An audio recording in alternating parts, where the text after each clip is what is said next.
The house on Blackwood Lane didn't look haunted. It just looked tired.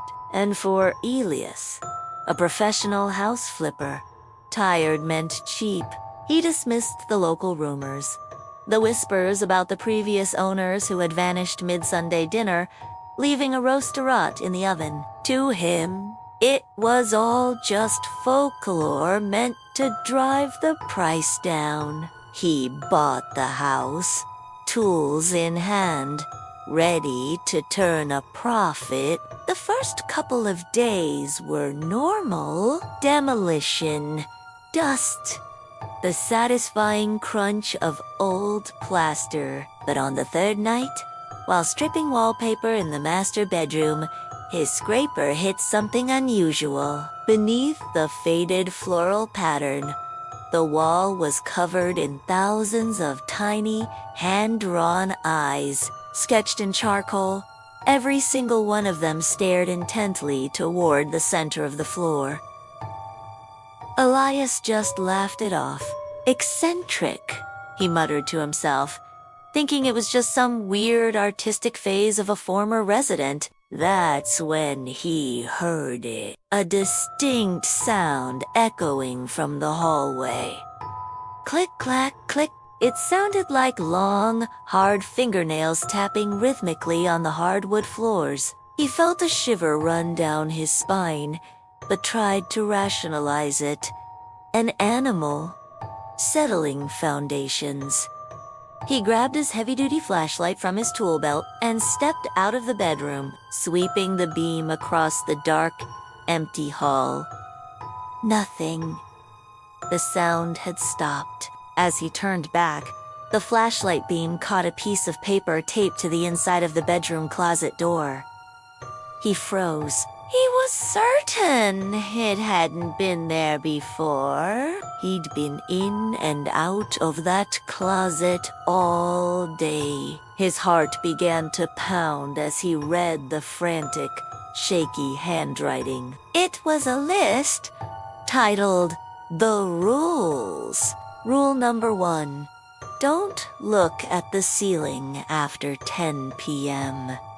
He glanced at his watch. It was 10:15. Rule number 2. If you hear someone calling your name from the basement, answer immediately, but do not go down. Rule number 3. If the click-clack stops right behind you, do not breathe. A sudden, icy draft snaked around his ankles, making the hairs on his arms stand on end. The air grew heavy, thick with an unseen presence.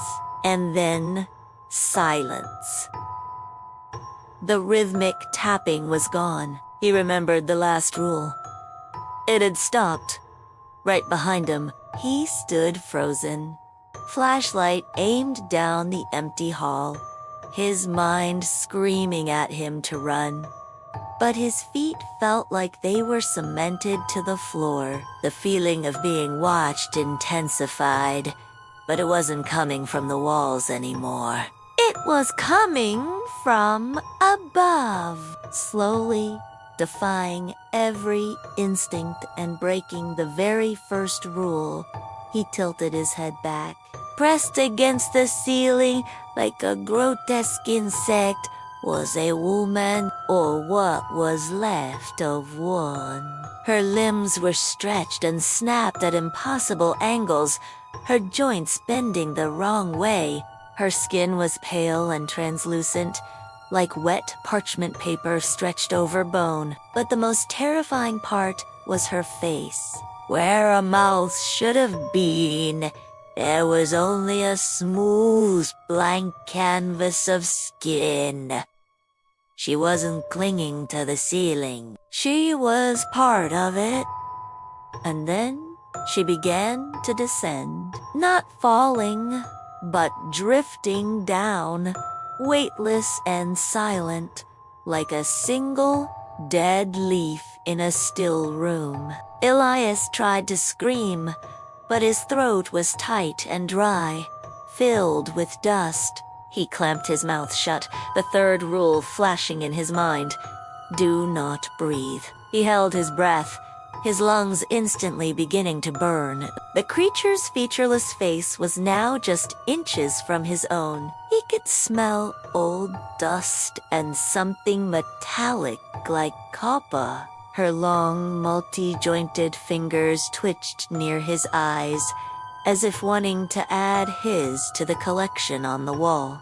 Just as his vision started to swim from lack of air, a voice floated up from the basement floor vents.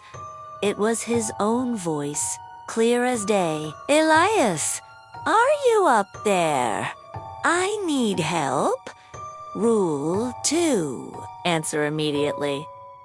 But to answer, he had to breathe. He had to speak. It was a perfect trap.